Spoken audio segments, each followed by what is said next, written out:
নমস্কার, আমি তরুণ ঘোষ। কিছুদিন আগে একটা স্লোগান বেরিয়েছিল, অল আইজ অন রাফা। সমাজ মাধ্যমে সর্বত্র ঘুরে বেরিয়েছে, গেঞ্জি থেকে আরম্ভ করে টি শার্ট পর্যন্ত অনেক কিছু ছাপা হয়েছে, মাথার টুপিও ছাপা হয়েছে, পৃথিবীময় সমস্ত স্লোগানটা ঘুরে বেরিয়েছে, অল আইজ অন রাফা। এখন উপমহাদেশের সবার চোখ এখন ক্যান্টনমেন্টের দিকে, বাংলাদেশের ক্যান্টনমেন্টের দিকে। All eyes on Dhaka cantonment. Dhaka ক্যান্টনমেন্টের ভেতরে কি চলছে? আজকে একটা মিটিং হওয়ার কথা ছিল, সেই মিটিং আদৌ হচ্ছে কি হচ্ছে না এ নিয়ে আমি দু রকমের খবর পাচ্ছি। এখন আমি থাকি এদেশে, ও দেশের খবর আমার পক্ষে পাওয়া খুব একটা তাড়াতাড়ি সম্ভব নয়। যখন সমস্ত মিডিয়াগুলোকে এখানে ব্লক করে দেওয়া হয়েছে, বাংলাদেশি মিডিয়া, তখন আমার পক্ষে সোশ্যাল মিডিয়ার উপরে নির্ভর করা ছাড়া উপায় থাকে না। আর সোশ্যাল মিডিয়াতে নানান রকমের গল্প কথাও ছড়ানো থাকে, ফলে এর উপরে ভিত্তি করে কোনো রকম মন্তব্য করাটা একেবারেই সঠিক কাজ হবে না, বোকার মতো কাজ হবে। বরং আমি অন্য আলোচনা করি। আলোচনা হচ্ছে পরবর্তী ক্ষেত্রে কি হতে পারে। জেনারেল ওয়াকারুজ্জামানের যা ভাবভঙ্গি, উনি ক্ষমতা হাতে উনি নেবেন না।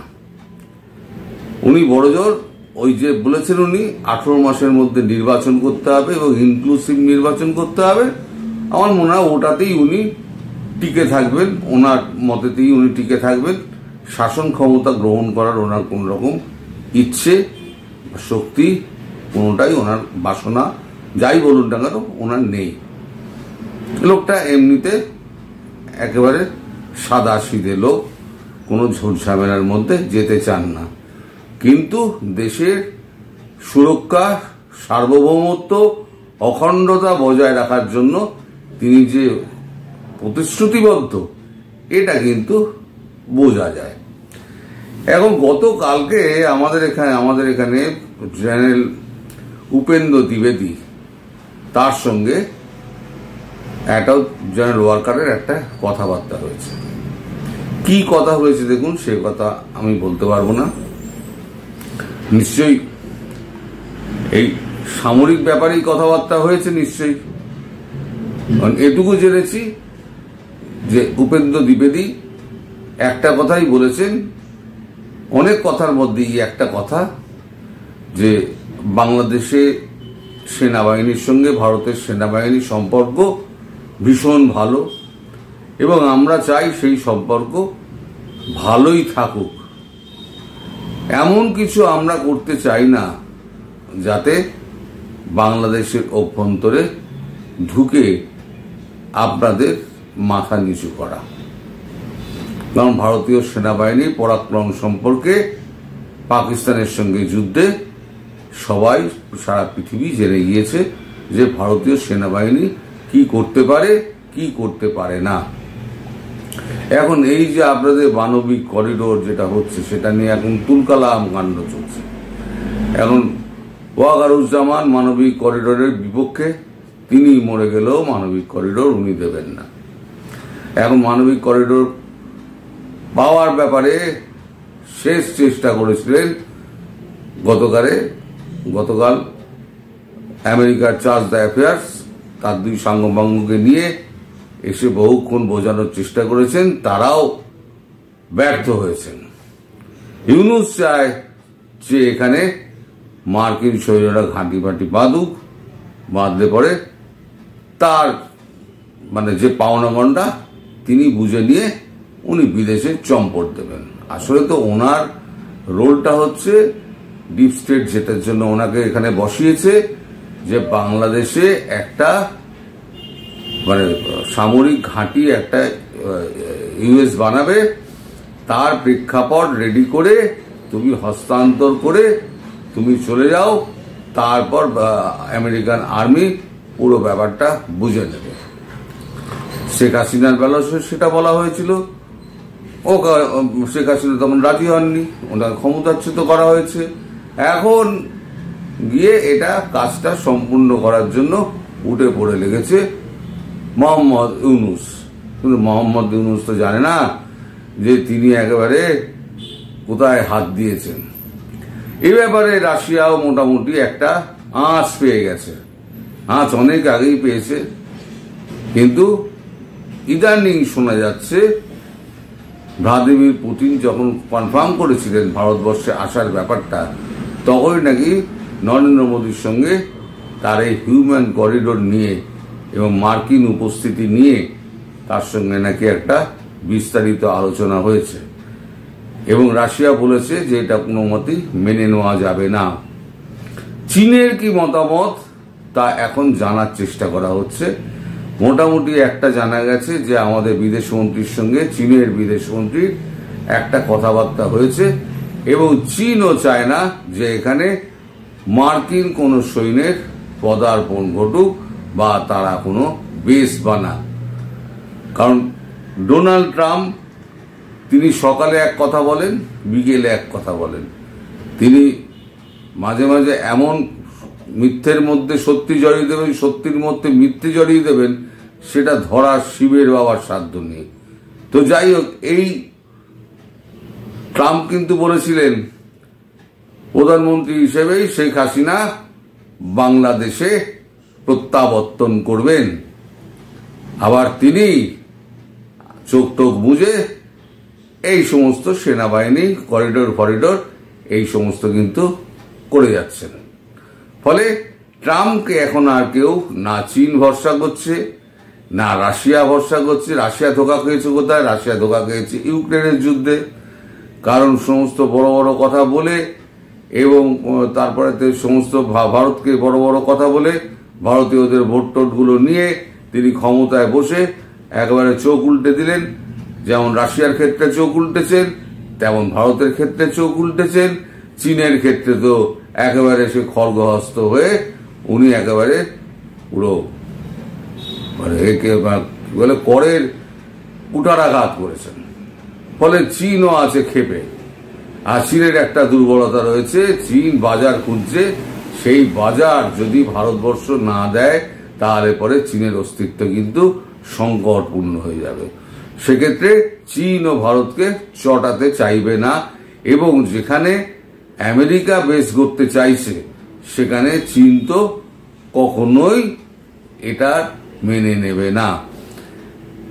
ফলে এই যে ভারত, আমেরিকা এবং চীন একটা রিগ করার চেষ্টা করা হচ্ছে। রিগের অর্থ হলো রাশিয়া, ইন্ডিয়া, চায়না। এই রিগ যদি সত্যি অর্থে গুড়াগঠন হয়ে যায় তাহলে পরে আমেরিকার অবস্থা কিন্তু খুব খারাপ হয়ে যাবে। তাহলে আমেরিকা এই যে বৃহৎ শক্তি বলে এই যে লাফালাফি করে না, আমেরিকার বৃহৎ শক্তিগিরি কিন্তু ছুটে যাবে। কারণ এরপরে ব্রিক্স সম্মেলন আছে। ব্রিক্স সম্মেলন এলেই সঙ্গে সঙ্গে ব্রিক্সের আলাদা মুদ্রা হয়ে যাবে। কারণ চায়না এবং ভারত, রাশিয়া তিনজনই বড় কন্টেন্ডার ব্রিক্সের। তারা তিনজনে মিলে যদি বলে হ্যাঁ আমরা এখন এখানে আলাদা মুদ্রা তৈরি করে ইউরোর মতো আমরা নিজেরা ব্যবসা করছি, আমরা করব, আমরা ডলারকে পাত্তাই দেব না, হয়ে গেল খাটিয়া পুরো খারাপ। আর ভারত বলে দিয়েছে পরিষ্কার 25% চাপিয়ে মাল নিতে হলে নাও, না নিতে হলে নিতে হবে না। আমার এই মাল নিতে গেলে 25% তোমাকে ট্যাক্স দিতে হবে। এবার তুমি কিসের ট্যাক্স মুকুব করবে, কিসের ট্যাক্স মুকুব করবে না, এটা তোমার ব্যাপার। আমি তোমার থেকে মাল আমদানি করব না, তোমায় মাল আমি দেবও না, মিটে গেল সমস্যা। আর ভারতের এই শক্তি একটা দেখে ভারত পাকিস্তানের এই যে যুদ্ধ, এটা অনেকের চোখ টাটিয়ে দিয়েছে, অনেককে ভাবাচ্ছে যে ভারত অমিত শক্তিধর কখন যে হয়ে উঠল চোখের আড়ালে, সেটা এই যুদ্ধ না হলে তো বোঝা যেত না।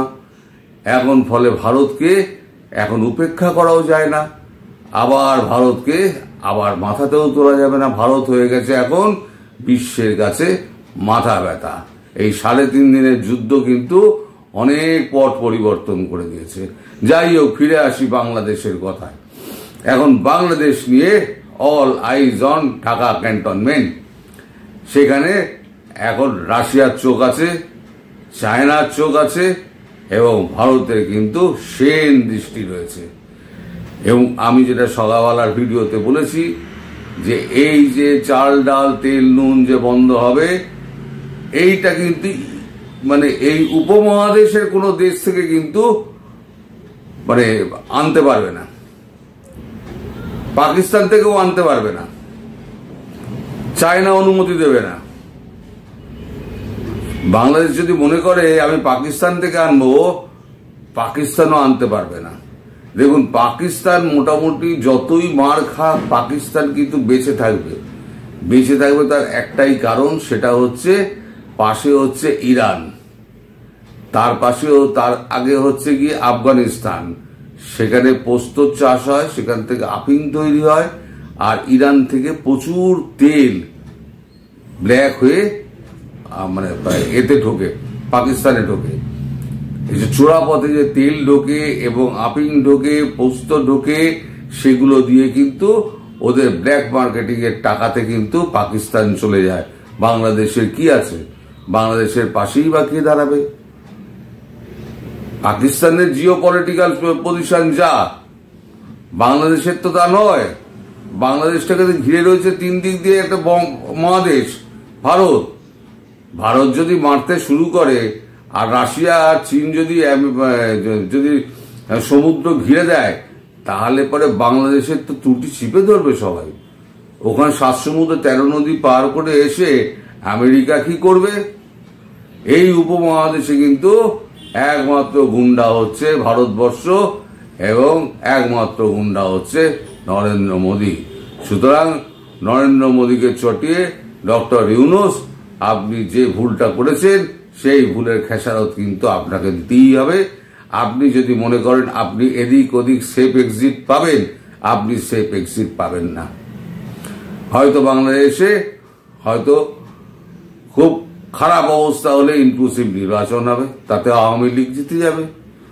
আর যদি ভারত চায় জোর করে বসাবে আওয়ামী লীগকে, তাহলে ভারত জোর করেই বসিয়ে দেবে।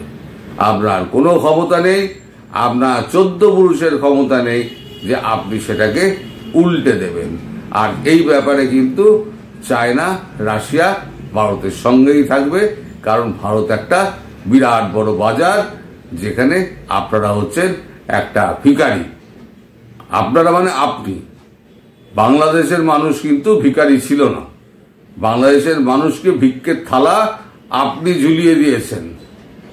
বাংলাদেশের মানুষ সমৃদ্ধশালী ছিল, খেয়ে পড়ে শান্তিতে বেঁচে ছিল, তাদের একটা সুখের সংসার ছিল, শান্তির একটা ঘর ছিল, নিশ্চিন্ত একটা চাকরি ছিল, নিশ্চিন্ত একটা জীবন ছিল। তারা সন্ধ্যেবেলা হলে সিনেমা দেখতে যেত, ফুচকা খেতে যেত, সপ্তাহান্তে একদিন রেস্টুরেন্টে যেত, মানে তারা আড্ডা মারতো রাত্রি 2টো অবধি। আপনি এই দেশটাকে কি করে ফেলেছেন? এই দেশটাকে নরক বানিয়ে ফেলেছেন। তা সেই নরকের দরজা আপনি যখন খুলেছেন, ওই নরকের ভেতর তো আপনাকে প্রবেশ করতে হবে ডক্টর ইউনূস। সুতরাং আপনি ওই প্রবেশ করার জন্য আপনি তৈরি থাকুন, ওই নরকের দরজায় আপনাকে পাঠানো হবেই। এটা আমার 100% গ্যারান্টি দিলাম আপনাকে। সবাই ভালো থাকবেন দর্শক, সবাই সাবধানে থাকবেন, সুস্থ থাকবেন। নমস্কার।